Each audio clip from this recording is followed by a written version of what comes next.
Hello, today video వచ్చేసి మొహబ్బత్ షర్బత్ అంటే మన నార్త్ స్టేట్లో చాలా ఫేమస్ అయిన షర్బత్. మన సౌత్ స్టేట్లో ఎక్కడా చూడలేదు. ఇంకా ఇంటర్నెట్లో సోషల్ మీడియాలో కూడా బాగా వైరల్ అయిన మొహబ్బత్ షర్బత్ అయితే నేను ఇంట్లో ప్రిపేర్ చేశాను. సో జెసీకి కూడా టేస్ట్ బాగా నచ్చింది, బాగా తాగింది. సో ఈరోజు ఈ రెసిపీ సింపుల్గా ఎలా చేయాలో చేసేద్దాం రండి. ముందుగా ఒక బౌల్ తీసుకొని అందులో ఒక 2 కప్స్ పాలు తీసుకోవాలి. పచ్చి పాలన్నా పర్లేదు, మరగబెట్టి చల్లార్చుకున్న పాలన్నా పర్వాలేదు. ఒక 2 కప్స్ పాలు తీసుకొని అందులో సరిపడా షుగర్ వేసుకోవాలి. నేనైతే 2 స్పూన్స్ షుగర్ వేసుకున్నాను, మీరు సరిపడా వేసుకోండి. షుగర్ అంతా కరిగిపోయేదాకా బాగా కలుపుకోవాలి. షుగర్ అంతా బాగా కలిసిపోయిన తర్వాత రూఅఫ్జా సిరప్ బయట మనకి సూపర్ మార్కెట్లో అమ్ముతారు, అండ్ మన సైడ్ డీమార్ట్లో కూడా ఉంటాయి. అది ఒక 2 స్పూన్స్ అయితే కలుపుకున్నాను.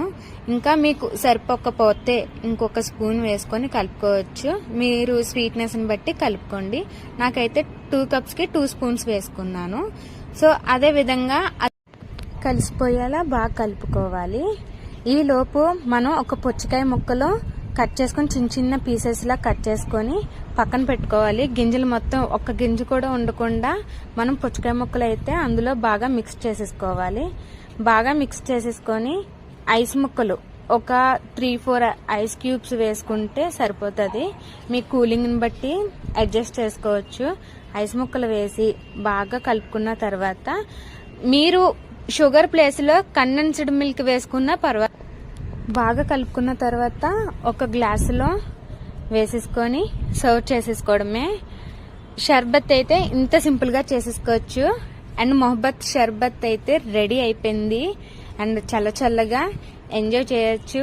ఆ స్ట్రా నేను అలా పెడదామని ట్రై చేస్తున్నాను, ఆ గ్రేప్స్ కనిపిస్తాయని చెప్పి అస్సలు కనిపించట్లేదు, అది ఉండట్లేదు. సో ట్రై చేసి ఇంక నేనే వదిలేసాను. Okay, bye.